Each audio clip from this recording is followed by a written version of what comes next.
Ora lá, boa tarde, bem-vindos e bem-vindas a este primeiro webinar do projeto Mercadoria Humana 4, que é um projeto promovido pela Saúde em Português e que tem o financiamento do Programa Operacional Inclusão Social e Emprego através da Comissão para a Cidadania e Igualdade de Género.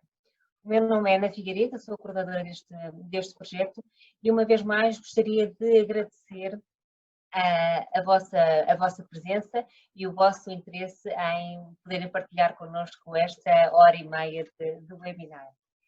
A entidade que promove este projeto, o Projeto Mercadoria Humana 4, é a Saúde em Português, que é uma organização não governamental para o desenvolvimento e uma IPSS.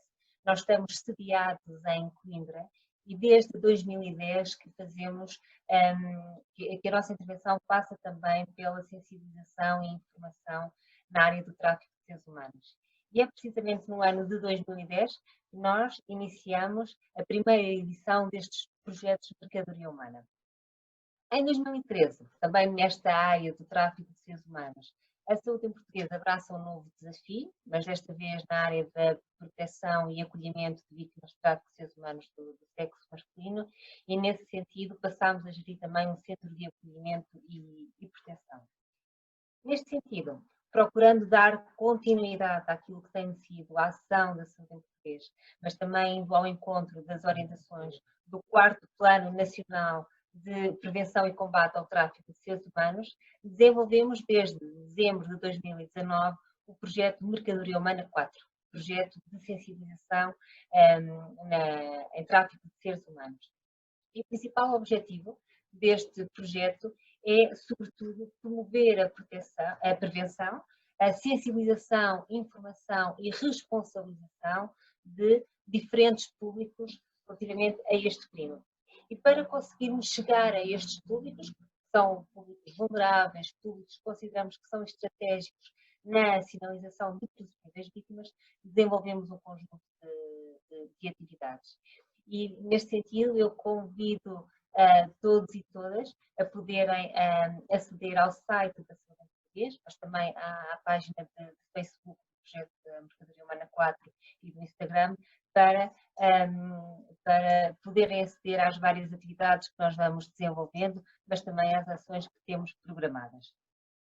E é precisamente no âmbito deste projeto que nós estamos aqui hoje reunidos para vos apresentar o primeiro webinar deste projeto, um webinar que é dirigido para profissionais destas áreas estratégicas, que é a educação, a saúde, o emprego, a justiça, a área social, os órgãos de polícia criminal, mas também direcionado a futuros profissionais. Daí também este webinar estar direcionado para estudantes do ensino superior.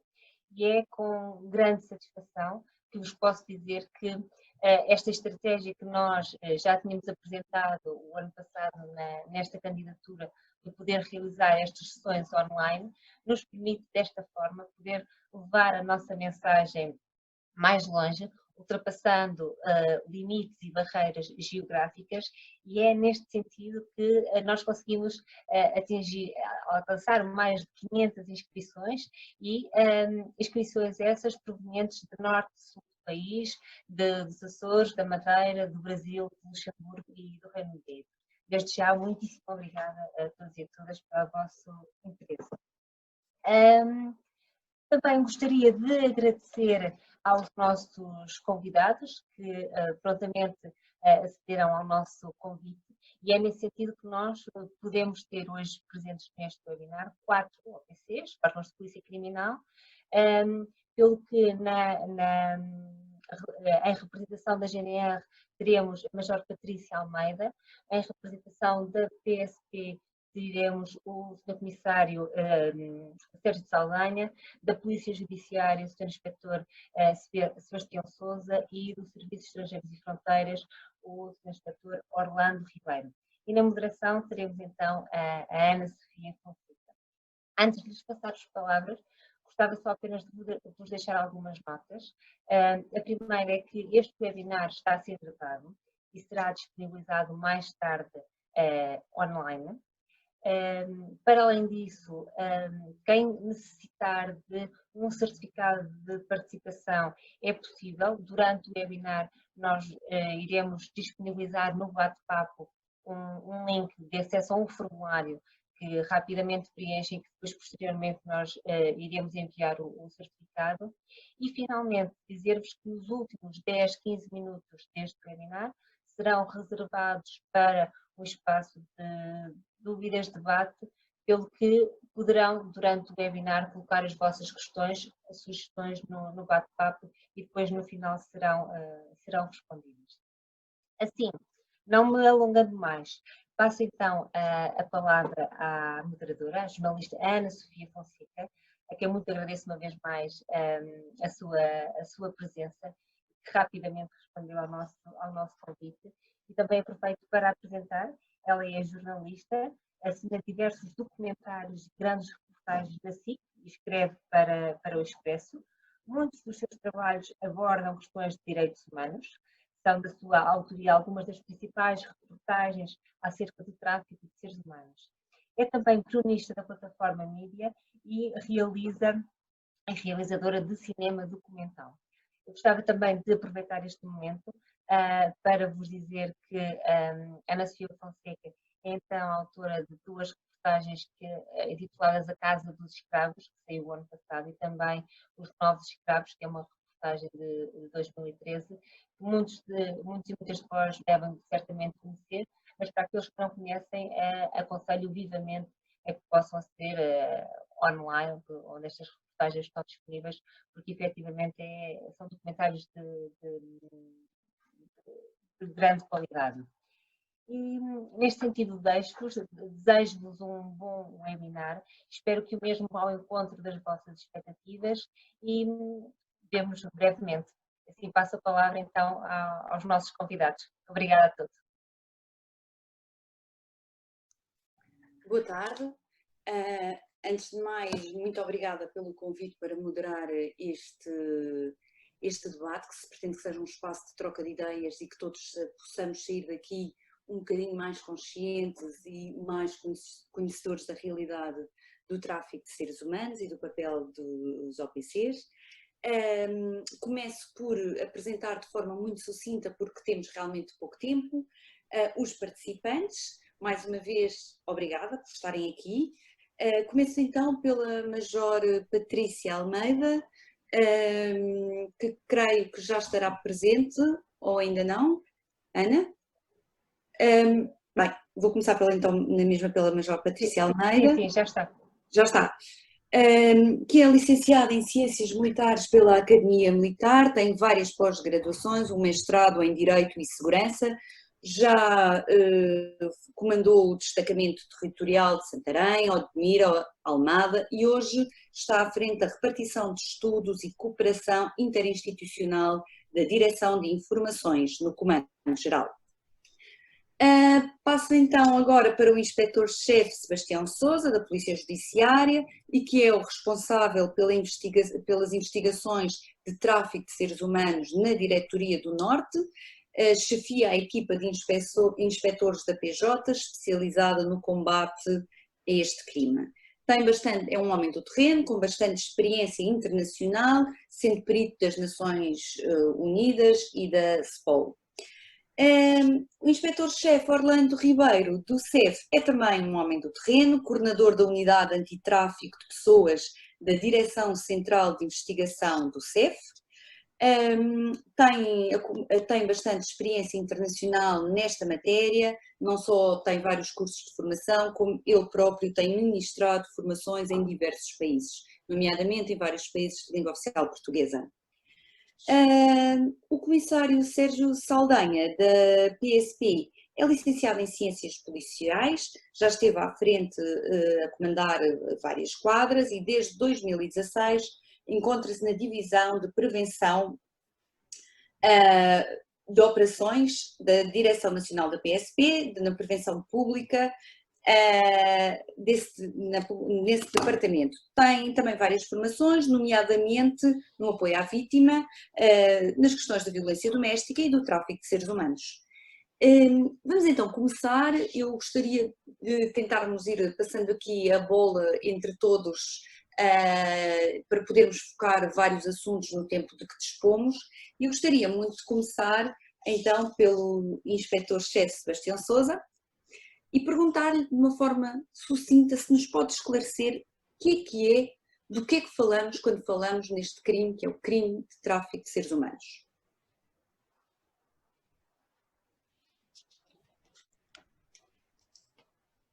Boa tarde. Boa tarde a todos, espero que me estejam a ouvir bem. Agradeço o convite incitado pela Saúde em Português, com quem nós já trabalhamos há vários anos, praticamente, desde que a Casa de Acolhimento e Proteção para Vítimas de Tráfico de Seres Humanos e masculinos está a funcionar. Está-me a ouvir bem, Ana Sofia? Perfeitamente, perfeitamente. Ok, obrigado. Alguma coisa eu digo-lhe. Ok. Quando falamos deste fenómeno criminal, eu penso sempre noutros fenómenos criminais que ganharam alguma moda no nosso contexto nacional, em termos criminológicos, nas últimas décadas. E eu pergunto, qual é o objeto do crime do tráfico de droga? E eu respondo também, uma vez que é a droga. Qual é o objeto do crime do tráfico de armas? É as armas. Pois bem, o objeto do crime do tráfico de seres humanos é nada mais, nada menos que o ser humano. Sendo para mim este o crime, pelas suas características e porque realmente coisifica e transforma o ser humano num objeto que requer a atenção intensa das autoridades no combate a este fenómeno. Espero, para já, ter respondido à sua questão quanto à importância que este crime assume para a Polícia Judiciária e para a comunidade em geral. Quanto aos objetivos e missão que nós desempenhamos, pois este crime está catalogado no Código de Processo Penal como um crime, no seu artigo 1º, como um crime que está associado a uma criminalidade altamente organizada e especialmente violenta, e é assim que nós o interpretamos. Muito obrigada. Passo então agora ao Inspetor-Chefe Orlando Ribeiro. Olá, boa tarde.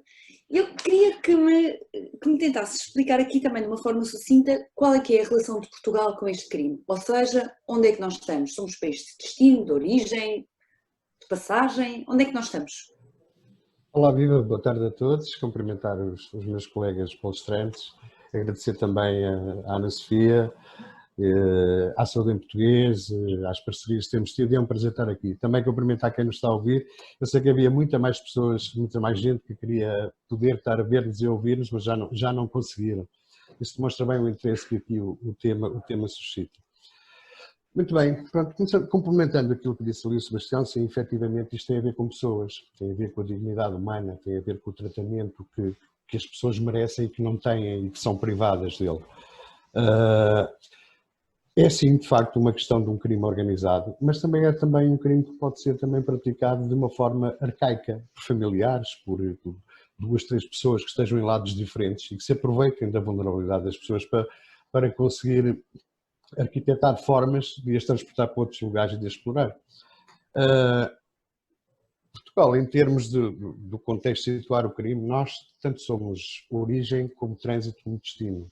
Nós somos origem em situações que o meu colega Sebastião poderá explicar melhor, situações relacionadas com a fronteira, com a raia de diversas regiões do país, em que pessoas indigentes ou com famílias desestruturadas são ali apanhadas e levadas para a Espanha e são exploradas naquele local. Já lá iremos.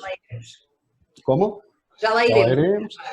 Temos as situações de trânsito, onde nós ao PCCF, somos privilegiados porque temos o controle das fronteiras e da entrada no país e a maior parte das vezes não conseguimos de facto grandes resultados porque lidamos com uma passagem. Portugal é meramente um ponto de trânsito para atingir um outro objetivo num outro qualquer país europeu e somos também um país de destino e aí sim temos tido alguns sucessos, digamos assim, quando constatamos que a exploração é praticada em Portugal. É-nos mais fácil reunir todo um conjunto de prova que permita depois acusar e condenar essas pessoas.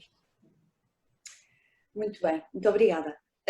Comissário Sérgio Saldanha, gostaria de lhe colocar agora uma questão enquanto polícia de proximidade e que, enquanto polícia de proximidade, como é que identificam normalmente as vítimas? Como é que vos chegam as vítimas? Como é que têm essa percepção? Não estou a ouvir. É a questão do microfone que se tem que ligar. Agora já está. Em primeiro lugar, agradecer à Saúde em Português pelo convite, para a Polícia de Segurança Pública estar representada, podermos dar o nosso contributo enquanto OPC generalista, por assim dizer. Em relação à questão concreta, o que nós verificamos é que as ocorrências ou as situações, não é? Os casos, chegam-nos de diversas formas. Podem ser as próprias vítimas a deslocarem-se, a contactar a polícia e a denunciá-lo, ou os elementos da Polícia de Segurança Pública no terreno verificarem situações, por exemplo, uma situação de mendicidade, de aparente abandono, e depois verificar-se toda a situação que está por trás e depois é relatada no expediente. Também temos denúncias, não é, de outras pessoas, inclusivamente também temos situações que nos são reportadas por centros de abrigo, não é, que as pessoas vão bater à porta e depois os centros de abrigo, além de darem o apoio que têm que dar, comunicam-nos a situação. Portanto, depende sempre cada situação é uma situação, não temos apenas uma única forma de receber estas denúncias, desde, lá está, o tal contacto na rua, no policiamento normal, até sermos nós contactados pelos cidadãos, quer presencialmente, quer por telefone. Muito obrigada. Há então várias fontes, várias possibilidades de conhecer um caso, de ter contacto com um caso. Eu gostaria de passar agora para a Major Patrícia Almeida, da GNR. Não sei se está por aí, não consigo ver. Sim. Sim. Estou aqui. Está-me a ouvir? Agora já. E gostaria de lhe perguntar, enquanto órgão de polícia criminal também de proximidade, mas que normalmente está em áreas não urbanas, como é que habitualmente percebem, está ali, conseguem identificar que está ali um caso de tráfico de pessoas? Antes de mais, boa tarde a todos. Também gostaria de agradecer, em nome da Guarda Nacional Republicana, o convite para estarmos representados neste webinar e, portanto, gostaria também de cumprimentar todos os presentes e os que nos estão a ouvir. Em relação à sua pergunta, de facto, a Guarda é uma força de segurança, portanto, que lhe cumpre prevenir a criminalidade em geral e desenvolver várias ações no sentido de garantir a segurança e o direito dos cidadãos.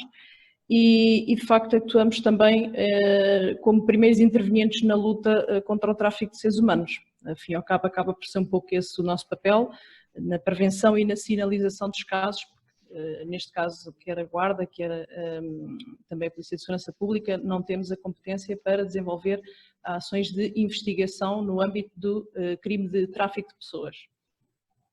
No nosso caso, portanto, a Guarda tem como ponto forte a sua dispersão territorial. Nós estamos presentes em 94% do território nacional e, portanto, estamos presentes na maioria dos concelhos, em 298 concelhos de 307 a nível nacional, e isso dá-nos uma capacidade bastante grande de algum modo, detectarmos estas situações. E, portanto, podemos também deparar com situações de tráfico de seres humanos por várias formas, como disse também o Sr. Comissário, quer por parte das vítimas, nos contactarem diretamente a denunciar situações, mas também no desempenho das nossas tarefas diárias, no decorrer das nossas ações de patrulhamento ou durante ações de fiscalização e, de facto, estando presentes nesta toda malha territorial que compete à Guarda, conseguimos então depurar e ter conhecimento de alguns casos, nomeadamente no âmbito da exploração laboral, é algo que maioritariamente nós acabamos por sinalizar fruto da nossa intervenção nessas áreas. Muito obrigada. Pelo que estamos aqui então a ver, muitas vezes as polícias de proximidade conseguem identificar as vítimas e depois a parte da investigação será então feita ou pela Polícia Judiciária ou pelo CEF. Passo então ao Inspetor Sebastião Sousa e gostaria de lhe perguntar quando vai parar à sua secretária um destes casos identificado pela PSP ou pela GNR, como é que se enceta, como é que se desenvolve a investigação? Como é que se investiga um crime de tráfico de seres humanos? O crime de tráfico de seres humanos pode ter ou não, como disse o meu colega e amigo, já de muitos países percorridos por essas Áfricas fora também, a dar formação sobre este fenómeno, pode ter vários índices organizacionais. Podem ser efetivamente redes organizadas e estruturadas, como podem ser redes informais e estruturadas até em clã familiar, como o Orlando também referiu, e com alguma componente já estrutural. Por princípio, nós centramos as nossas investigações de tráfico de seres humanos na desarticulação da estrutura criminosa. Nunca olvidando, obviamente, a vítima, mas estamos perante uma criminalidade que tem vastos recursos, genericamente, de caráter internacional e transnacional, que tem vastos recursos económico-financeiros, ao contrário dos OPCs que lutam, como todos nós sabemos, com parcos recursos, para fazer face a este tipo de criminalidade.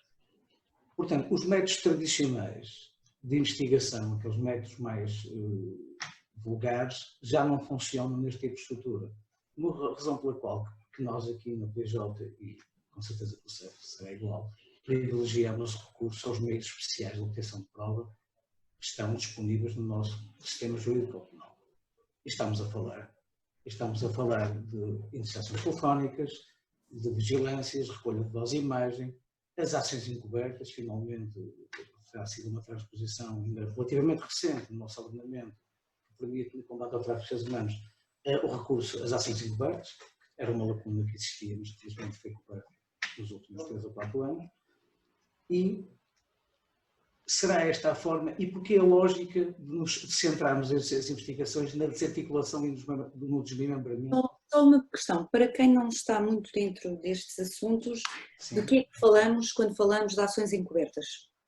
Uma ação encoberta é aquilo que se designa por um agente infiltrado, portanto é uma ação que está titulada na lei, no Decreto-Lei 101/2001, é a possibilidade de, em determinado tipo de crimes, e são os crimes de catálogo, os crimes mais graves no qual este se insere inequivocamente, crimes de seres humanos se insere inequivocamente, permite que um agente policial ou alguém sob o seu controle se infiltre na rede para melhor conhecer os seus intervenientes, os seus autores, as rotas de tráfico, o seu modus operandi genericamente, de forma a conseguirmos obter um aporte de informação muito mais dilatado e contemporâneo, porque neste tipo de tráficos, onde o ser humano é o objeto que está coisificado, que é transportado e é levado e trazido, a informação em tempo real é extremamente importante para nos permitir um resgate imediato das vítimas, sempre que tal se torna possível.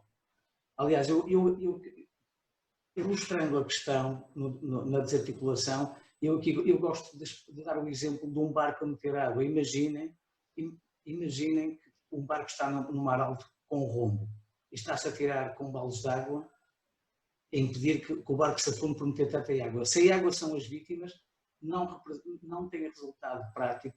Estamos a resgatar uma vítima, 2 vítimas e a organização vai trazendo cada vez mais.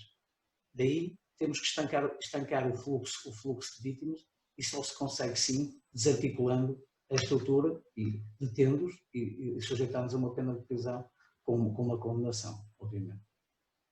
Muito obrigada. Inspetor Orlando, é um crime difícil de investigar? Como todos, sim, tem as suas especificidades, digamos assim. Complementando aquilo que disse a Sebastião e a Major Patrícia e o Comissário Saldanha, somos todos parte aqui de um puzzle. Ou seja, a primeira notícia de uma situação destas que nos chega via PSP ou via GNR, é importantíssimo ter um máximo de informação. A primeira preocupação, tanto nossa como de todos os OPCs aqui presentes, será protegermos as eventuais vítimas que estão ali em causa. Voltando só um pouquinho atrás, para quem não está a ouvir e não está muito ligado aqui às questões do tráfico, de uma forma simples, o tráfico é algo que acontece de uma determinada forma com um objetivo. Essas formas podem ser menos graves, digamos assim, através de enganos, mas pode haver formas muito mais violentas de controlar as pessoas, como ameaças, ameaças de violência verbal ou física, violência física. Então, de todo, tenho a certeza que a nossa primeira preocupação será perceber aquele contexto e se as vítimas estão em perigo ou não. Percebemos que não podemos andar a tentar investigar uma rede enorme, sabendo que estão a acontecer, que há uma perigosidade para quem já está envolvido naquela situação. Esse é um ponto, é difícil. Depois há outro particularmente importante, que tem a ver com os intérpretes e com a barreira da língua. Normalmente lidamos com vítimas de nacionalidade estrangeira. Eu, se for para uma situação dessas no terreno, eu não falo romeno, não falo urdu, não falo broken English, não falo uma série de dialetos com essas pessoas. Temos de ter intérpretes que nos acompanhem, intérpretes idóneos, que saibam o nosso trabalho, em quem tenhamos confiança, porque o principal nesta situação será nós transmitirmos uma imagem às vítimas que estamos ali para ajudar. E isso é difícil, porque nós somos polícias. E quem está nessas situações, para além de estar a ser explorado a maior parte das vezes, ou também está em uma situação irregular. Isso faz com que tenham medo, com que não revelem tudo. Ora, a pergunta da Ana Sofia, se é difícil investigar estas situações, é um pouco, porque dificilmente uma investigação de tráfico terá sucesso sem o depoimento de uma vítima. Nós podemos ter vigilâncias, podemos ter outra série de prova documental apreendida. Se não tivermos o depoimento da vítima, a explicar-nos como as coisas se passaram, como aconteceram, quem é quem dá ordens, quem as executa, os trajetos que fizeram, fica um pouco fragilizada a investigação, digamos assim. De modo que o principal será mesmo ganharmos a confiança destas pessoas para... Isso é um pouquinho difícil. Tá? Estamos a falar de vítimas, normalmente em situações de grande ou de extrema vulnerabilidade. É possível traçar um perfil, por mais incompleto que ele às vezes seja, das vítimas? Sem querer, obviamente, estar a monopolizar a conversa, e os meus colegas, quando quiserem intervir, obviamente, que o podem fazer. Mas sim, por exemplo... Peço desculpa, está calor aqui onde eu estou. Por exemplo, o que é que nos diz a experiência nestas situações? Normalmente são conterrâneos. Digamos, dividindo as pessoas entre bons e maus, e se os bons forem as vítimas e se os maus forem os traficantes ou são do mesmo país, por vezes até da mesma zona, às vezes da mesma aldeia, conhecem-se todos. As vítimas têm medo. Este é um dos aspectos. Outro dos aspectos tem a ver com os locais de origem das vítimas e com as crenças, com as tradições, com o que é normal acontecer nesses países.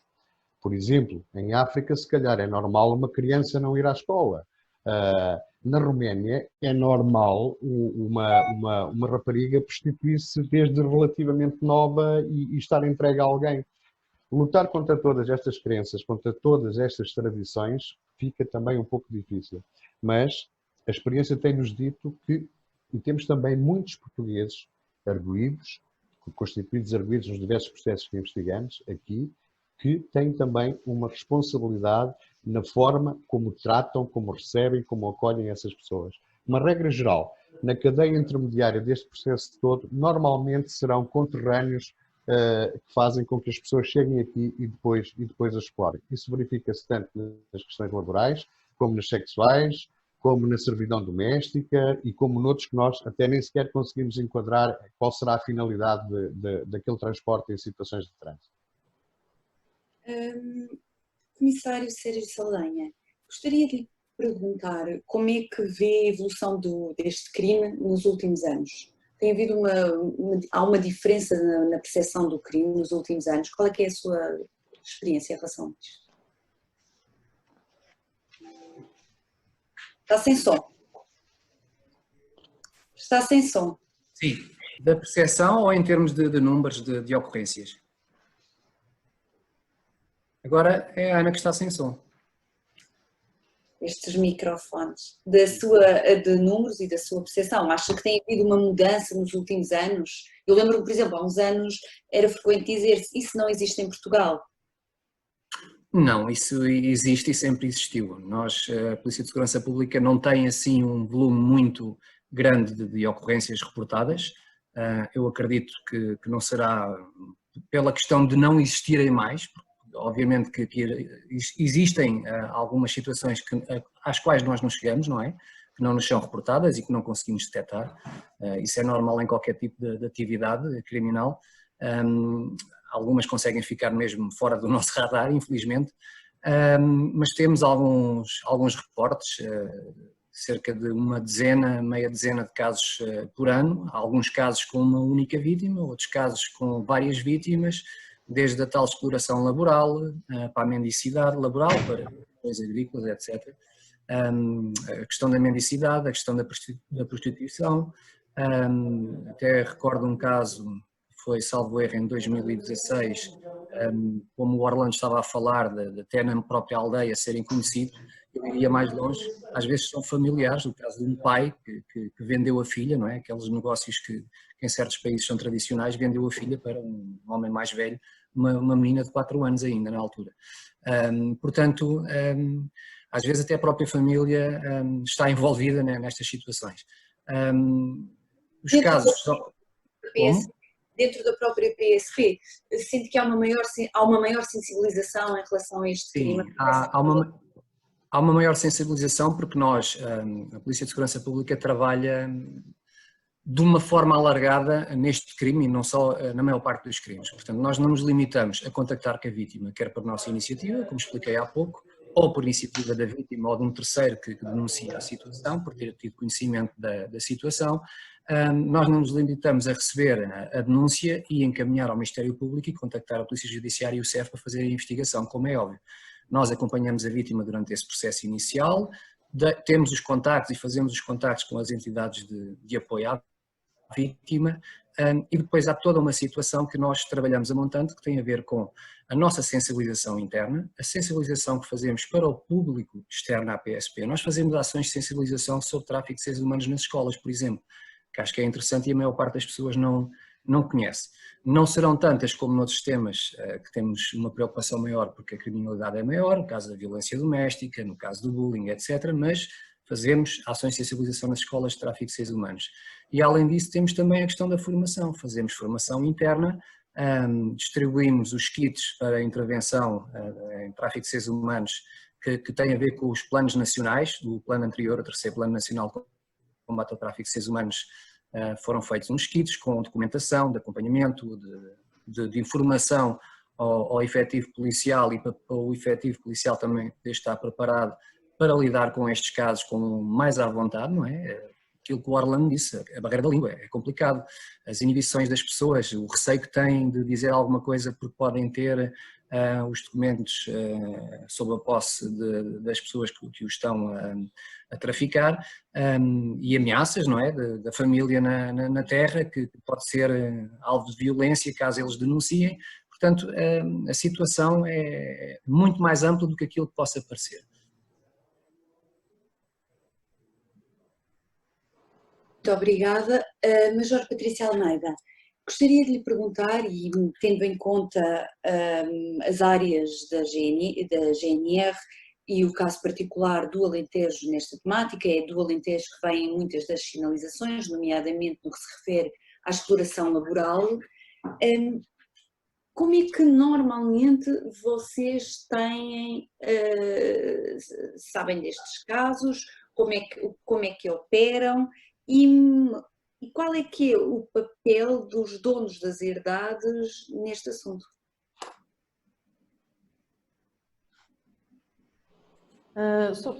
Sobre a questão que me colocou, como eu referi inicialmente, nós podemos ter conhecimento de casos de uma enorme variedade de modos, não é? Quer pelas próprias vítimas, quer por terceiros, quer durante as nossas ações de patrulhamento ou ações de fiscalização que venhamos a fazer.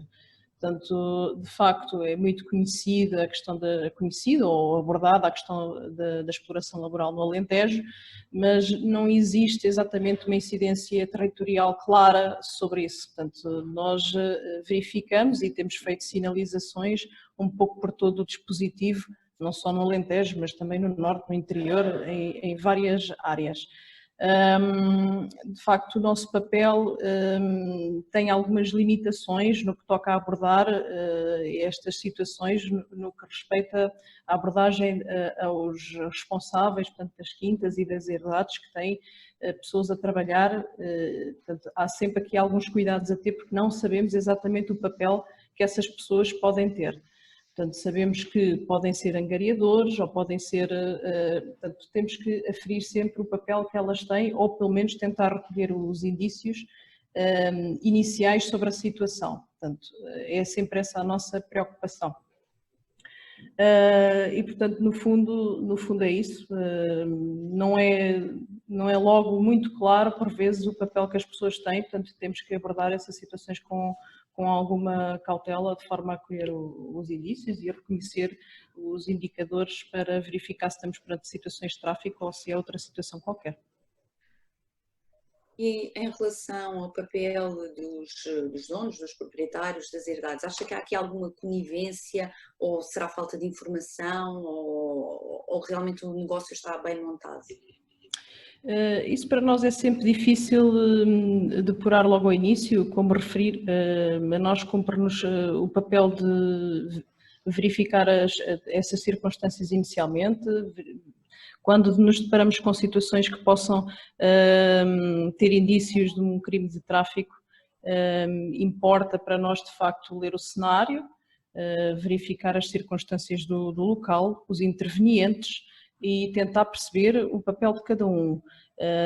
Depois terá que ser no decurso da investigação que se vai apurar efetivamente qual é que é o papel dos proprietários das explorações em concreto. Por isso, numa primeira abordagem é sempre muito difícil fazer logo essa análise, tirar essas conclusões. Isso em sede de investigação é que compete apurar. Então, se calhar uma pergunta mais para quem está na investigação. Inspetor Orlando Ribeiro, deixava então com esta questão, como é que viu o papel? Eu concordo perfeitamente com o que disse ali a Patrícia e de facto é uma vertente do problema que nós temos vindo a acompanhar e a tentar aprimorar, digamos assim. Dizendo desde logo que temos concertada uma estratégia, por exemplo, com o DIAP Débora, no sentido de termos uma uniformidade de procedimentos relativamente às questões de exploração laboral. E o passo que estamos a tentar dar é não só constituirmos como arguidos aqueles primeiros intermediários da cadeia de quem transporta e quem explora diretamente essas pessoas, numa situação sazonal por um determinado período de tempo, mas sim subir um degrau e chegar também aos donos dessas herdades. Aos donos dessas herdades que têm que ter uma consciencialização e têm que saber que têm que ter as pessoas que diretamente ou indiretamente têm a trabalhar para si, porque são os beneficiários desse trabalho, essas pessoas têm que ter condições de alojamento, independentemente de quem forem os intermediários. Ou seja, eles não podem ter uma posição de Pilatos, de lavar as mãos e dizer eu contratei à empresa X. Não, eles têm que saber que a empresa X terá que ter as condições para ter as pessoas regularizadas, para as alojar, para as alimentar, para transportar em condições condignas e se não o fizerem, são obviamente coniventes com toda essa situação e, aliás, em alguma série de investigações, temos algumas dessas pessoas, desses donos de herdades constituídos como arguidos. Mas é importante esse passo. Enquanto país de destino, hoje em dia Portugal recebe pessoas vítimas de tráfico maioritariamente de que países? Bom, segundo dizem os dados, nas diferentes vertentes, na exploração laboral, normalmente, ou são pessoas de leste. Temos muito presente a nacionalidade moldava, a nacionalidade romena, indostânicos, nepaleses, indianos, esse tipo de nacionalidades. Na vertente sexual, os casos maiores que temos tido têm a ver com a nacionalidade romena. Em todas as outras situações de trânsito do aeroporto, as nacionalidades diferem um pouco. Ou falamos de pessoas ou indocumentadas, ou de pessoas que chegam supostamente como angolanos, maioritariamente ou tentam pretender ser angolantes, mas são da República Democrática do Congo, da Guiné-Conakry, da Costa do Marfim, enfim, mas não é muito expressivo, digamos que não há nenhum boom de chegada dessas nacionalidades, mas abrangem todos esses países. Muito obrigada. Inspetor Sebastião Sousa, temos também uma outra realidade que é o caso de portugueses traficados por portugueses. Sei que é uma realidade que acompanha bastante. Pode-nos falar um bocadinho sobre isso? Ok. Ou seja, isto não é um crime só dos estrangeiros, nós estamos a falar de uma coisa que só acontece porque há pessoas que são traficadas para Portugal. Exato. Estamos a falar de um contexto que eu lhe chamarei regional, que é um fenómeno que se processa mais no norte de Portugal, e falamos então de crimes cometidos por portugueses, contra portugueses, e cujo território de cativeiro e de destino é o estrangeiro, concretamente o norte de Espanha. É um fenómeno que começou a ganhar contornos no princípio dos anos 90, ou seja, já quase há 3 décadas. Começou pelo desaparecimento misterioso de alguns cidadãos no Alto Douro, na zona do Alto Douro e Trás-os-Montes, cidadãos nacionais, normalmente cidadãos com alguma diminuição cognitiva provocada ou pelo consumo aditivo de álcool ou de estupefacientes, ou então por alguma deficiência congénita que lhes reduzem a sua capacidade de autodeterminação, e que eram recrutados, e aqui com um pouco com a tónica do logro, da sedução e do engano de irem trabalhar para propriedades do norte de Espanha, nomeadamente em La Rioja, que é uma província vinheteira, para quem não sabe, é uma província com o tamanho, com a dimensão do nosso Algarve, com cerca de 5 mil km², onde se produz vinho, bastante produção vinheteira, e que requer mão de obra sazonal em grandes quantidades durante alguns períodos do ano. E os autores deste tipo de crime, que se organizam sim numa lógica de clã, que também eles, residentes sobretudo na área de Trás-os-Montes e Alto Douro, perceberam que poderiam daqui cativar e recrutar uma série de cidadãos com estas características, levá-los para as grandes propriedades existentes nestas províncias espanholas, e ali, quase numa situação de isolamento e de cativeiro, poderiam explorá-los com trabalho de sol a sol, sob coação. Deixem-me também fazer aqui um parênteses, já referido aqui. O crime de tráfico de seres humanos nunca é um crime praticado per si, isoladamente. Anda sempre de mãos dadas com outros crimes, sejam eles as ofensas à integridade física, a coação, a ameaça, o próprio branqueamento, a falsificação de documentos. Há uma série de crimes associados e, sobretudo, aqueles que incidem sobre a própria vítima, criando todo um clima de intimidação e de coação que lhes retira a sua capacidade de pedirem ajuda, de fugirem. Elas não estão agalhoadas, sentem-se incapazes de conseguir libertar-se do jugo destes perpetradores. Continuando com o tipo de fenómeno, estes cidadãos são levados para estas propriedades e ali são explorados desumanamente durante meses, anos. Eu posso lhe dizer, Sofia, e a todos os colegas que aqui se encontram a ouvir-nos, que temos casos com 2 meses, casos com 2 anos, mas também temos casos com 20 anos de escravidão. De cidadãos portugueses que ficavam sob o jugo dos traficantes. Entendem que este tipo de crime é um crime altamente rentável, porque em qualquer atividade empresarial o custo mais elevado é o custo da mão de obra, e aqui o custo da mão de obra é perfeitamente reduzido. Custa pouco mais que a parca comida e condições miseráveis onde as vítimas são alojadas.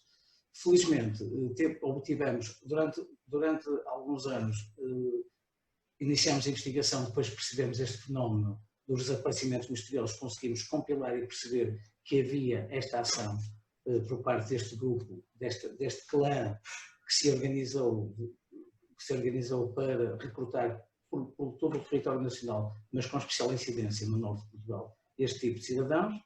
E também deixem-me referir-vos que é um tipo de cidadão cujo perfil, há pouco falou-se do perfil da exploração laboral e da exploração sexual, o perfil desta vítima, como eu já referi, sendo um perfil de pessoa desenraizada, sem rede familiar, sem nenhum tipo de raízes ao território nacional e com muito pouca capacidade intelectual e com pouca formação também académica, ou quase nenhuma, acontecia-nos frequentemente que as comunicações de desaparecimento eram efetuadas 6 meses depois da vítima ser levada, neste caso para a Espanha, pelos autores deste tipo de crimes.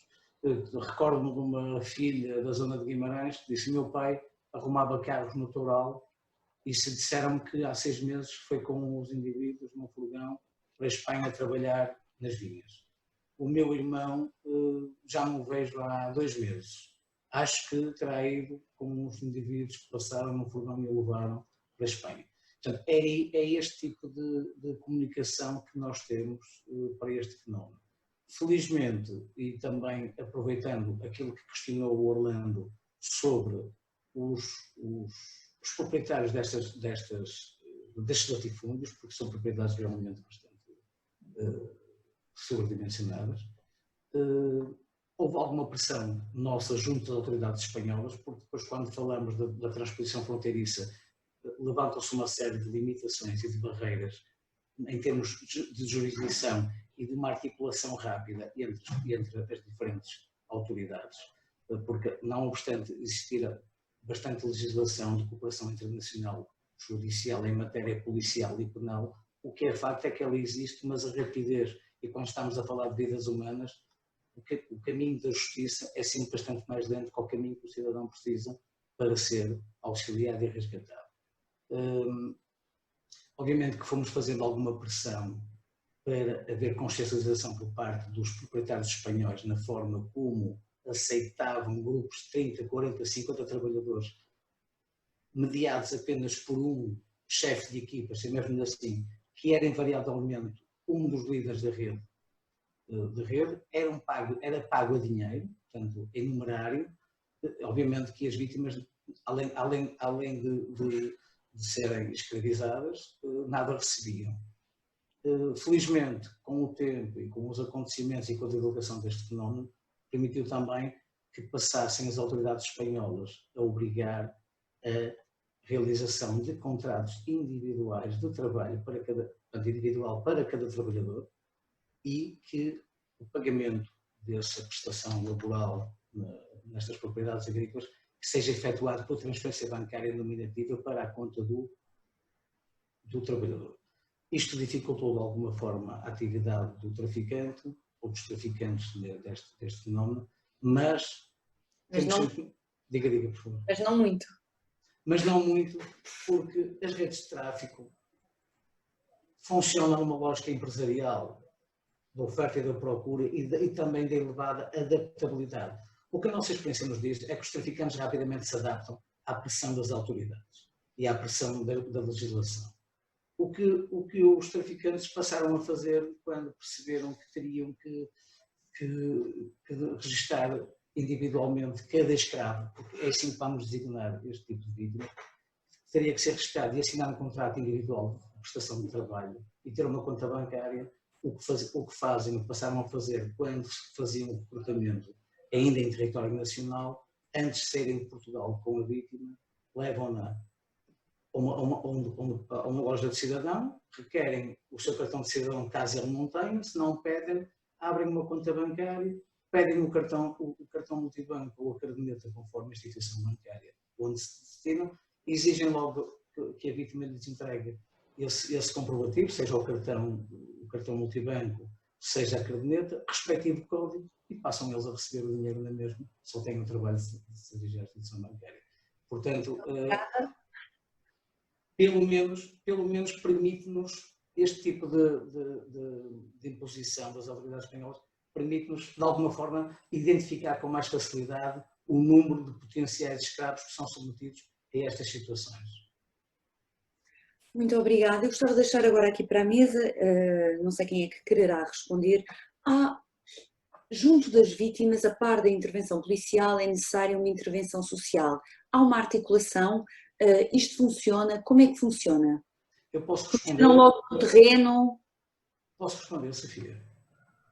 Pode? Muito bem. Eu gostaria de dizer algo que considero muito importante. Ninguém consegue combater este tipo de crime, nenhuma instituição, se não fizer articulada em rede. É muito importante que todos nós façamos o nosso contributo e que partilhemos informação entre os diversos OPCs aqui presentes e também com as equipas de apoio social. Deixe-me dizer, por exemplo, e sei que o Orlando executa as intervenções operacionais da mesma maneira, eu não faço intervenção operacional nenhuma de larga envergadura em que não seja previamente acompanhada e peça a colaboração das equipas da rede de apoio às vítimas de tráfico de seres humanos que nos acompanham. Porquê? Porque vamos encontrar vítimas de alguma forma desconfiadas das polícias, porque é algo que é intrínseco à própria vítima ter alguma desconfiança das polícias. Vamos encontrar vítimas carenciadas do que é mais básico, maltratadas, e este tipo de profissionais ligados à primeira linha de apoio às vítimas permitem-nos, primeiro, libertar-nos a nós para nos focarmos nos autores dos crimes e na recolha de prova material, e conseguem estabilizar emocionalmente a vítima, permitindo que nós também consigamos posteriormente recolher a informação que é tão importante de todo o seu processo de vitimização. Uma palavra também aos colegas da PSP e da GNR em geral, que são sempre uma preciosa colaboração, sobretudo para quem tem uma competência tão vasta em termos territoriais, como é o caso aqui na Zona Norte. Nós temos competência territorial em todo o Norte e a nível nacional, pois obviamente quando eu chego ao Alentejo, como já aconteceu, ou quando chego a outra parte qualquer do país, eu socorro-me sempre do órgão de polícia criminal local que conhece bem a sua área, conhece os seus atores e intervenientes e que prestam um apoio formidável porque conhecem o terreno e as pessoas. O mesmo se passa com os profissionais de saúde, que são importantíssimos, nomeadamente na detecção, foram importantíssimos na detecção, por exemplo, dos casos de recém-nascidos que temos tido nos últimos 3, 4 anos, na detecção de tráficos de recém-nascidos, cuja detecção e sinalização foram os profissionais de saúde. E também uma palavra muito importante para a comunicação social, que faz parte também deste fenómeno, porque a divulgação deste fenómeno, que era desconhecido de uma grande parte da população em geral, os documentários das quais a própria Ana Sofia é autora, o Novos Escravos, foi muito importante. Por exemplo, estou-me a recordar dos Novos Escravos. Esse documentário foi extremamente importante para dar a conhecer aos cidadãos portugueses este fenómeno que era desconhecido. E para terminar esta pequena intervenção, eu recordo-me em concreto, depois do documentário que realizou e que apresentou na SIC, recordo de uma denúncia, de uma sinalização que nós tivemos via GNR local, em que um cidadão passa na estrada, passa junto de um casal, vão a passear na estrada que liga Lamego a Castro Daire e veem um senhor na berma da estrada a vender chapéus de palha e a ser maltratado por uma terceira pessoa. E achou que poderia ser uma das vítimas, do documentário Novos Escravos. Podia reunir o perfil. O resultado foi que nós iniciámos uma investigação e percebemos que estávamos perante a tal rede informal que era um sogro e um genro que tinham trocado um escravo, este indivíduo que estava a ser maltratado, esta vítima na estrada pelo perpetrador, pelo traficante, que tinha sido trocado por um furgão velho. O que é que eu quero dizer com isto? O genro tinha 2 escravos e precisava de um furgão, e o escravo dava jeito ao sogro, e trocaram um escravo pelo furgão. O resultado, se me permitem exibir, foi este. Após a condenação na nossa investigação, tivemos, eu penso que estão a ver, tivemos uma condenação por 6 anos e meio, 5 anos e meio a estes 2 autores. Cá está o furgão que serviu para trocar um dos escravos, e esta denúncia foi efetuada após a exibição do seu documentário. Já serviu para alguma coisa. Serviu para muita coisa, muito obrigado. Major Patrícia Almeida, falávamos aqui de um caso em que houve uma articulação, lá está, em que a GNR verifica e depois informa então a Polícia Judiciária.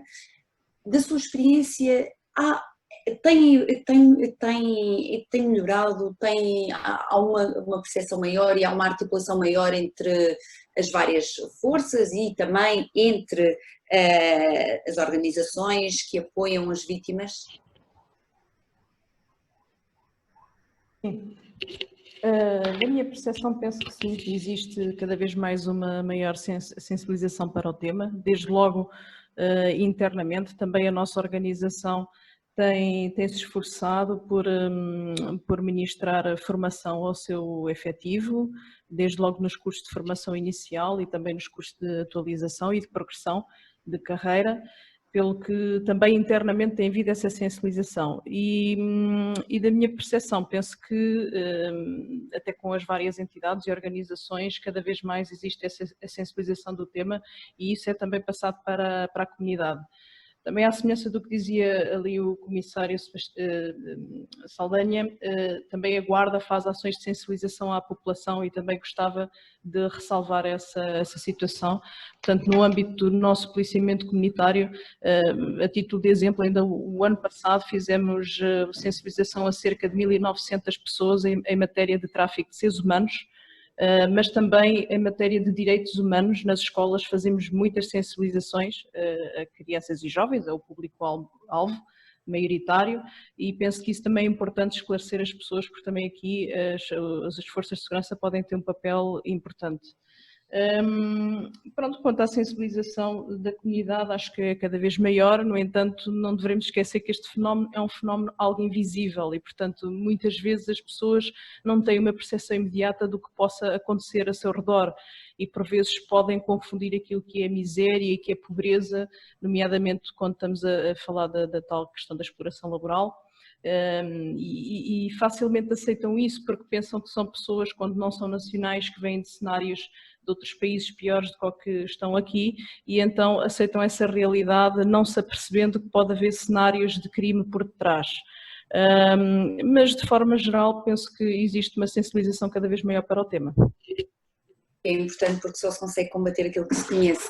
Comissário Sérgio Saldanha, pedia-lhe, então, eu sei que preparou uns slides, se de forma sucinta nos consegue explicar um bocadinho os casos que têm chegado às mãos da PSP. Correto.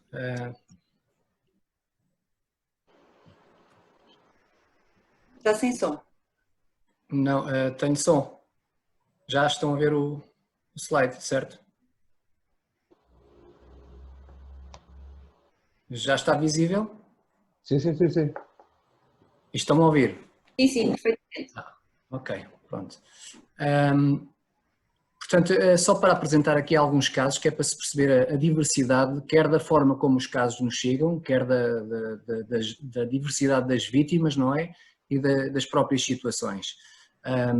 Como falei há pouco, um dos casos que tive conhecimento, desde que exerci estas funções, tinha a ver com uma menina de 4 anos, irei mencioná-lo de seguida. Por exemplo, só no primeiro trimestre de 2020, casos que nós sinalizamos, isto não quer dizer que estas situações sejam depois, na fase de investigação, não é? Pelo Ministério Público e depois pelos OPCs que fazem investigação, consideradas tráfico, mas são encaradas por nós, pelo aquilo que nos é dado a perceber através dos depoimentos na altura da apresentação da denúncia e das testemunhas, que nós enquadramos eventualmente na situação de tráfico. Portanto, tivemos 3 casos na área da PSP neste primeiro trimestre de 2020, com 8 vítimas, uma do género feminino e 7 do género masculino, as nacionalidades diversas, desde indiana, a colombiana, a brasileira, mas também há portugueses, não houve neste trimestre, mas também há, como vão ver a seguir, no outro período. Idades entre os 25 e os 43, as localidades apenas a título de curiosidade, Almada, Quarteira e Braga, não quer dizer que seja a área da PSP, mas é onde ocorreu a situação, não é? A denúncia teve que obviamente ser no departamento da PSP ou a um agente da PSP. Portanto, num destes casos, uma cidadã brasileira compareceu na esquadra a apresentar a denúncia para Portugal com o seu companheiro, que a obrigou à prostituição através de ameaças. Noutro, 2 jogadores de futebol de nacionalidade colombiana que foram aliciados com um eventual contrato de trabalho, prestaram provas num determinado clube, não ficaram, entretanto foram recambiados para outra residência, noutra área, para as mãos, por assim dizer, do outro empresário, que acabou por os mandar embora e eles, sem dinheiro, sem terem o que comer, e onde ficar, dirigiram-se a uma esquadra da PSP. E depois, quando nós fomos ao alojamento onde eles estavam, verificamos que existiam lá outros jovens, eventualmente na mesma situação, com as tais promessas de contrato de trabalho na área do futebol. O terceiro caso deste primeiro trimestre de 2020, fomos contactados diretamente pelo Centro de Abrigo de Emergência de Almada, onde se estariam a deslocar, segundo a informação do Centro de Abrigo, para onde estariam a deslocar 5 cidadãos indianos que tinham sido vítimas de exploração laboral na agricultura na zona do Algarve e que estavam-se a deslocar para aquele centro através do contacto de um português que até se suspeita, através do expediente, que estivesse envolvido na situação. Portanto, muito rapidamente, estes 5 casos mais antigos de 2016, também para mostrar a diversidade. Portanto, 4 do género feminino, 1 do género masculino, as nacionalidades, neste caso duas vítimas de nacionalidade portuguesa, uma de nacionalidade ucraniana e 2 de nacionalidade romena. As idades dos 4 aos 61, lá está a tal menina, que foi vítima de tráfico pelo pai. As localidades, apenas por curiosidade, o resumo dos 5 casos: num, a vítima, esta era de nacionalidade portuguesa, trabalhava numa pensão há anos, em parcas condições, sem receber salário, só comida, mas muito pouca, e mesmo alegava limitações do foro psíquico e teria sido mantida e explorada como funcionária durante anos. Na outra, a testemunha, a mãe, teve conhecimento da venda e promessa de entrega da menor, lá está, para futuro casamento, tal criança de 4 anos, baseada em questões religiosas desta família, tendo o pai como suspeito. Num terceiro caso, a irmã foi testemunha, denunciou o rapto que estaria a decorrer naquele momento, com retenção da documentação da sua irmã, para ser usada a irmã explorada como carteirista e na prática da prostituição. Num quarto caso, a vítima denunciou ter sido agredida pelo suspeito, que a tentou raptar, indicando que o intuito era obrigá-la a prostituir-se e a mendigar. E no quinto caso, promessa de trabalho no estrangeiro com ameaças e sonegação de documentação. Neste caso, as vítimas seriam portuguesas com esta tal promessa de trabalho no estrangeiro. Estes 5 casos de 2016 e os 3 casos de 2020, do primeiro trimestre, penso que todos eles são diferentes e demonstram esta diversidade do tipo de vítimas, nacionalidades, origens, qual é que é o objetivo dos traficantes, para o que é que pretendem destas vítimas, não é? E pronto, e as questões da idade. Portanto, é um crime que tem muita diversidade. Muito obrigada, estamos quase no fim do nosso tempo. De forma muito rápida, os números em Portugal apontam-se para mais homens vítimas de exploração e para mais vítimas para exploração laboral. O que é que explica isto, Inspetor Orlando Ribeiro? As polícias estarão mais orientadas para a exploração laboral? Não tem a ver com isso. Permita-me só 30 segundos, voltando um bocadinho atrás, e em função das questões que nos têm estado a chegar aqui, há aqui muita gente preocupada com a articulação com as EMs. Eu queria dizer só complementar o que já foi dito, que isso aliás até decorre da lei. Nós trabalhamos todos em conjunto, no âmbito de um plano. Há planos nacionais, há medidas que são de responsabilidade direta de determinados OPCs, de outras entidades, enfim. Há uma sinalização formal para as vítimas, há um documento que foi criado em variedíssimas línguas. Documento esse que diz que as vítimas têm direito a isto, a mais aquilo, a este apoio. Apoio médico, apoio psicológico, apoio jurídico. Ora, não são as polícias que vão dar um apoio médico, não são as polícias que vão dar um apoio psicológico. Obviamente que esta articulação, para quem nos está a ouvir, é uma articulação constante, é uma articulação com quem nós conhecemos as caras que estão do outro lado, as EMs, as equipas multidisciplinares especializadas do SOS Tráfico, do Norte, do Centro, do Alentejo, do Algarve, os centros de acolhimento todos, para vítimas masculinas, para os menores da ACT. Eu falo praticamente mais vezes com as pessoas das EMs do que com os meus familiares. São tantas as vezes que nós falamos coisas banais. O miúdo que está na ACTO, que contou e que teve sempre a ser ouvido pelo inspetor do CEF, tem à vontade de fazer ao inspetor do CEF que quer uns ténis, mas quer uns ténis da cor branca.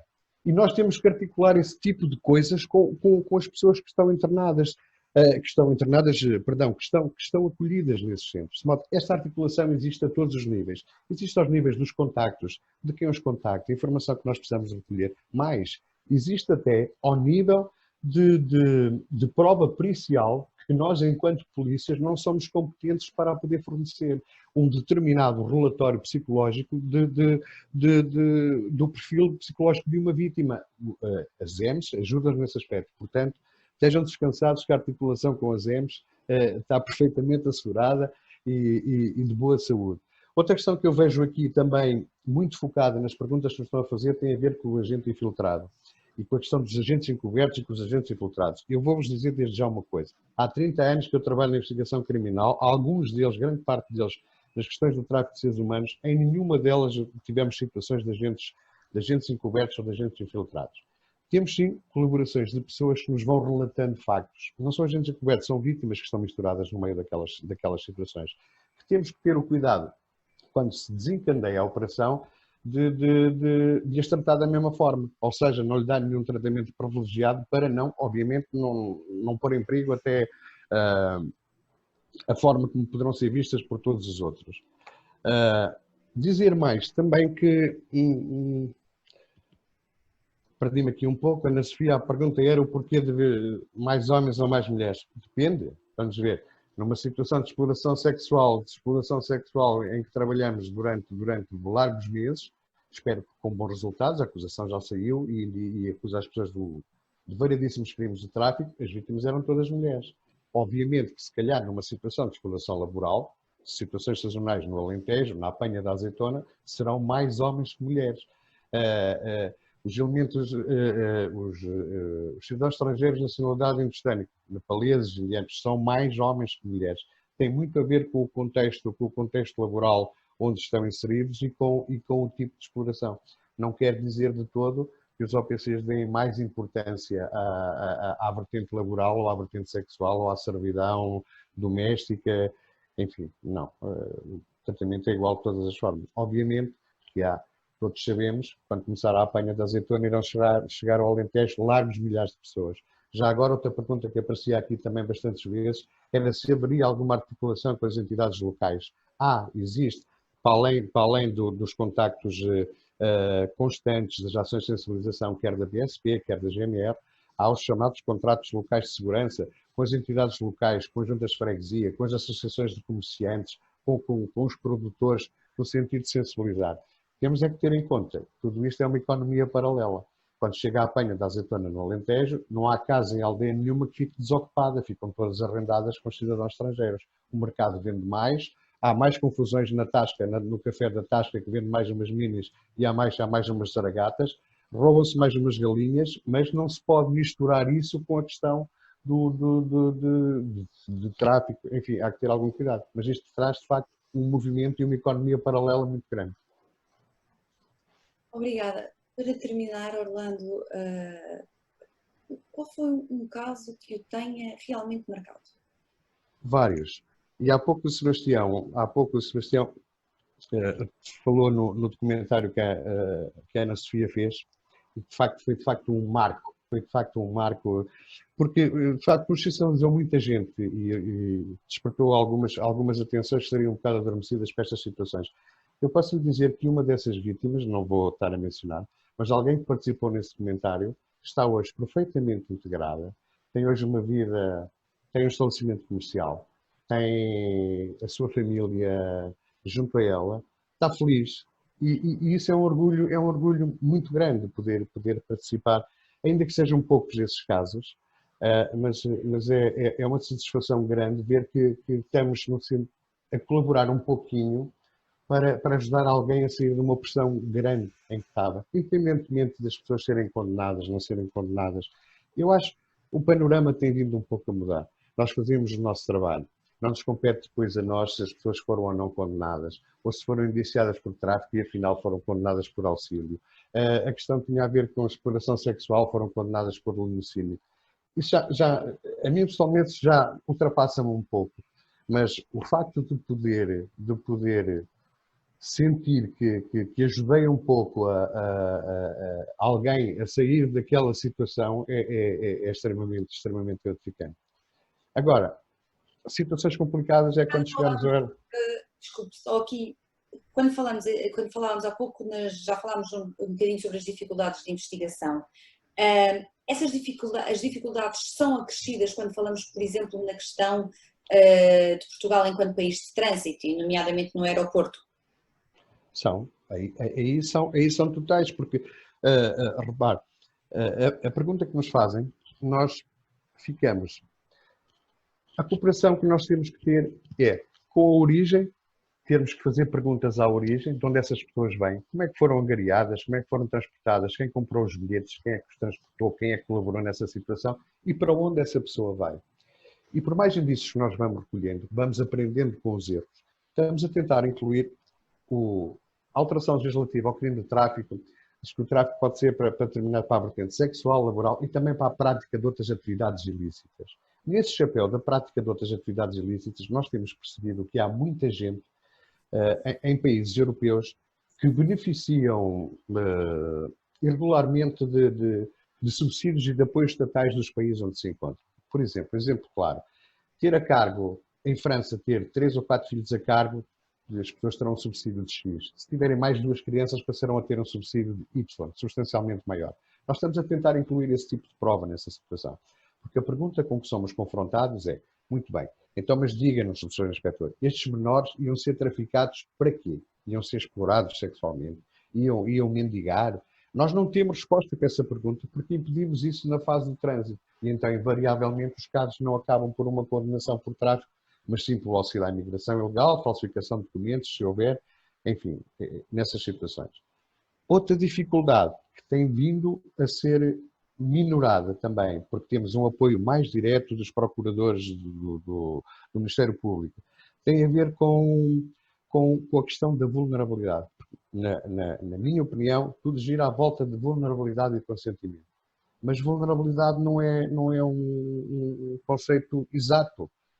Transmitir a vulnerabilidade das pessoas quando não as vemos, eu agora estou a olhar para as vossas caras, eu estou-vos a ver, e vocês estão a ver a minha, mas transmitir a vulnerabilidade de uma vítima num relatório policial fica um pouco difícil, por muito eruditos que sejamos a escrever. E muitas vezes quem está do outro lado, a vulnerabilidade nunca a vê simplesmente aquilo que nós escrevemos. O que eu quero dizer com isto é que se houver um acompanhamento mais próximo, mais contínuo, mais interessado do outro lado que julga, as coisas funcionarão também um pouquinho melhor. Como é que Portugal é olhado em relação a esta questão? Bem, internacionalmente? Eu penso que bem, nós estamos na primeira linha relativamente, desde a primeira linha, desde as alterações legislativas, desde todas as recomendações de entidades comunitárias e de entidades internacionais, nós temos-las feito. Temos sido elogiados, o nosso papel, Portugal está muito bem situado em termos das medidas de combate ao tráfico, naquilo que não está tão bem, imediatamente se tem vindo a adaptar. Participamos ativamente nas ações da Europol, onde participam todos os OPCs dos Estados-membros, que é uma plataforma de combate, digamos, ao crime organizado, com várias vertentes, entre as quais o tráfico. Há ações europeias que visam especificamente a exploração laboral ou o tráfico de crianças. Contamos com a colaboração da PSP, da GNR, nessas matérias da Autoridade para as Condições do Trabalho. Portanto, eu diria que não precisamos de mais meios legislativos, não precisamos de mais, que estamos bem com aquilo que temos para poder punir o crime de tráfico. Este crime é um grave atentado aos direitos humanos, muito tem sido feito. Em Portugal, a consciência da sua existência e a capacidade de o combater é certamente muito maior hoje do que era há uns anos, mas há ainda um longo caminho a percorrer, até porque este é um crime que não tende a desaparecer. Porque só podemos lutar contra aquilo que reconhecemos. Eu queria agradecer a todos por estarem aqui presentes, não só aos oradores, mas a toda a gente que está a participar e a ouvir. E agradecer mais uma vez à Saúde em Português, a organização deste evento e o convite que me endereçou. Eu sei que todos os participantes irão receber um questionário de avaliação de evento por e-mail e a Saúde em Português agradece que respondam. Gostaria imenso de ter a vossa opinião sobre o que aqui vivemos juntos. Eu vou então agora abrir a sessão a perguntas e respostas a quem quiser participar.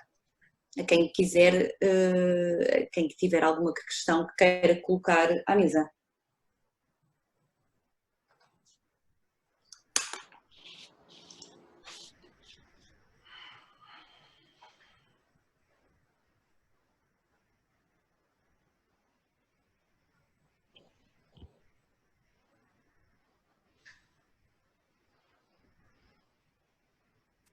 Ana, talvez queiras colocar alguma das questões que os participantes têm para colocar. Eu sei que houve aqui várias questões que, entretanto, já foram respondidas, mas se alguém quiser colocar de novo, pode então colocar aqui no bate-papo, pode então escrever e trataremos de tentar responder. Há aqui várias curiosidades em relação aos elementos que possam trabalhar infiltrados. Eu creio que o inspetor Orlando já respondeu há pouco sobre isto, não sei se continuam ainda a ter aqui alguma questão sobre isso. Eu aproveito também para partilhar uma questão que nos foi colocada e que acho extremamente relevante e que se prende com os refugiados. É esta uma população mais vulnerável? Poderão os refugiados ser um alvo preferencial das redes de tráfico? Creio que o inspetor Orlando poderá responder, talvez, ou não sei se... A probabilidade é maior, temos muitos refugiados. À partida, os refugiados são pessoas vulneráveis. Não podemos é confundir as duas situações. Não podemos é confundir situações de alguém que procura uma vida melhor, de alguma forma, se sujeita a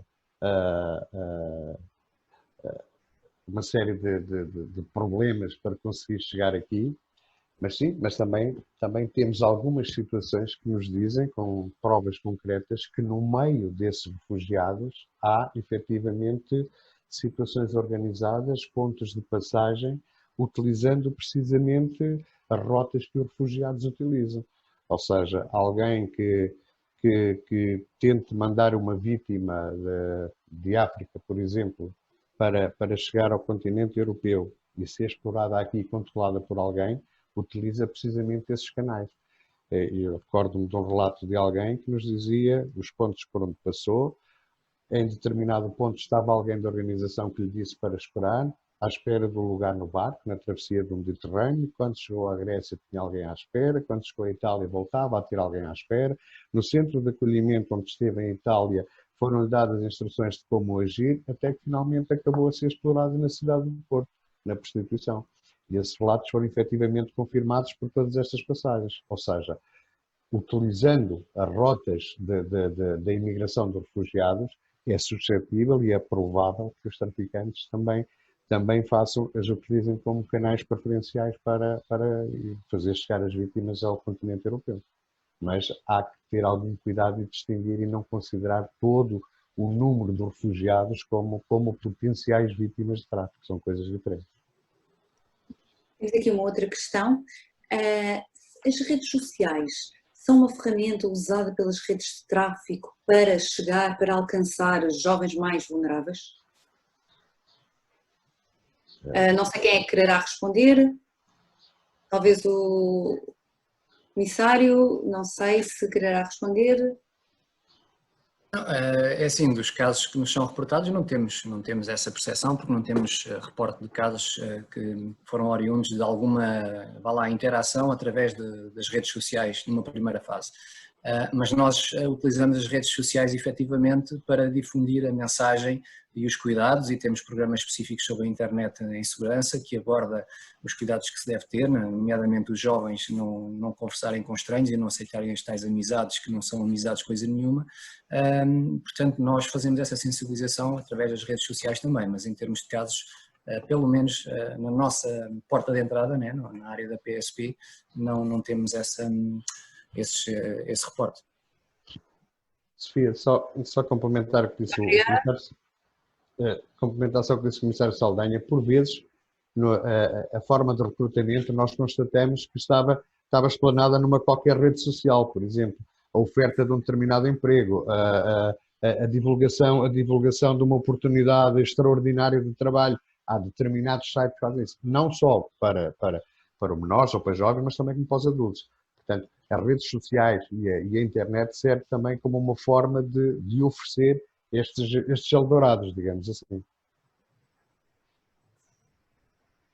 Muito obrigada. Eu tenho agora aqui uma questão para o Inspetor Sebastião.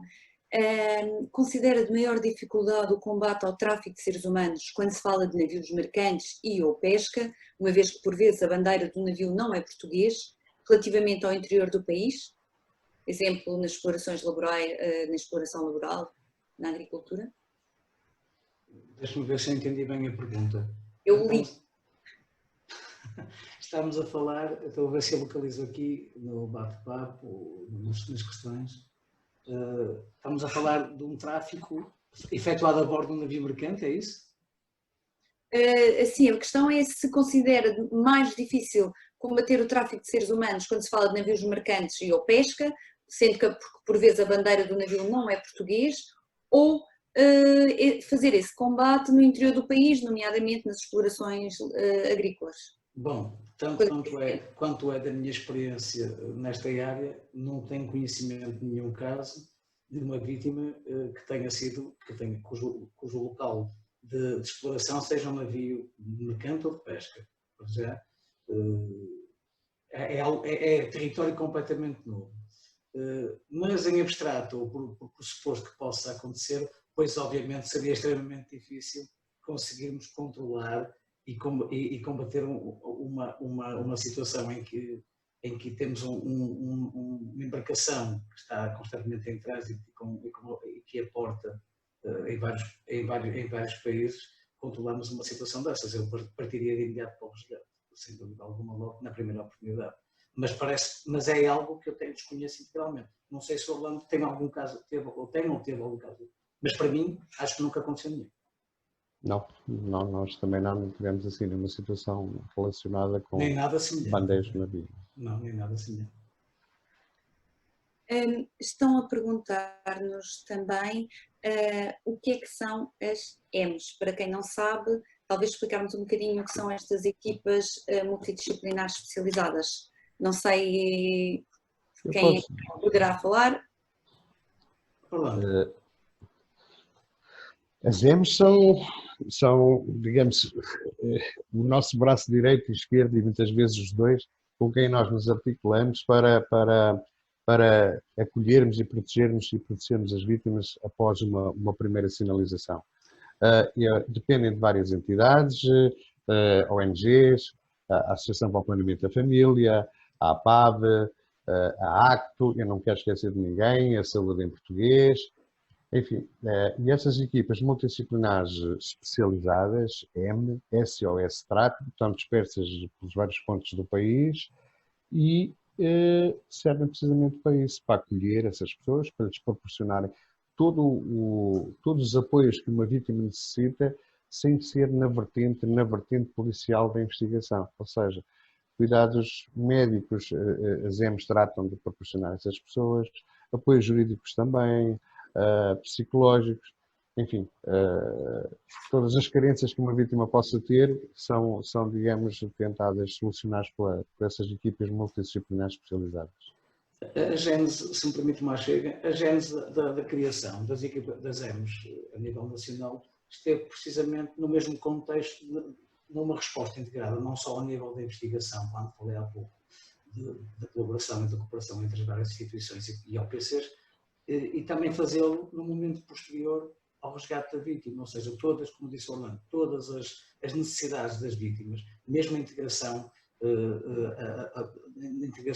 em ambiente escolar, o conhecimento, a aprendizagem da língua portuguesa, no caso concreto de vítimas estrangeiras, os tratamentos médicos, dentários, a obtenção de documentação, a parte administrativa da obtenção de documentação, pode ser que toda ela é proporcionada pelas várias instituições que estão integradas nas AMs. Posso referir que aqui no Porto da última vez que tomei consciência, e também represento a Polícia Judiciária na IEM Norte, tem mais de 30 instituições associadas, o que permite uma ambivalência e uma capacidade de resposta para as diferentes necessidades individuais.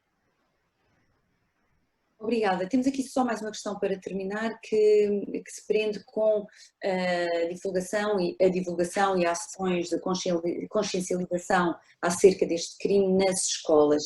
Penso que já falámos aqui um bocadinho disto. Eu sei que há várias entidades e mesmo os órgãos de polícia que fazem ações. A Major Patrícia Almeida falou-nos disso, o Comissário Sérgio Saldanha também. Portanto, o que as polícias fazem, que eu sei também que várias instituições, por exemplo, a Saúde em Português, através do projeto de Mercadoria Humana, faz também essas ações de sensibilização. Acho que será uma questão também de entrar em contacto. Mais uma vez, e como já ultrapassámos o nosso tempo, eu gostaria de agradecer a presença de todos. Relembrar que será enviado um e-mail para avaliação deste momento, frisar só que este é um crime que afeta sobretudo pessoas em situações de vulnerabilidade, mas que afeta homens, mulheres e crianças e que ninguém está totalmente livre. Mais uma vez, muito obrigada. Eu não sei se alguém quer acrescentar alguma coisa ou se podemos dar por encerrada a sessão. Ana, ia só dizer uma coisa, não sei se essa questão das ações de sensibilização é alguém que pretende receber ações de sensibilização em alguma escola. Se for esse o caso e se for na área da PSP, se enviarem um e-mail muito simples a dizer que pretendem ações de sensibilização no tráfico de seres humanos ou qualquer outro tema, para escolasegura@psp.pt, tudo pegado. escolasegura@psp.pt, nós encaminhamos depois para a esquadra da AIA e os agentes de proximidade locais irão contactá-los e articular as ações de sensibilização que pretendam. Muito obrigada, espero que tenha sido útil este momento e que estejamos todos um pouco mais esclarecidos e alerta. Muito obrigada a todos, vamos então encerrar a sessão, não sei se a Ana Figueiredo quererá dizer ainda alguma coisa. Creio que não, portanto, mais uma vez obrigada e mais uma vez obrigada a todos, então, adeus.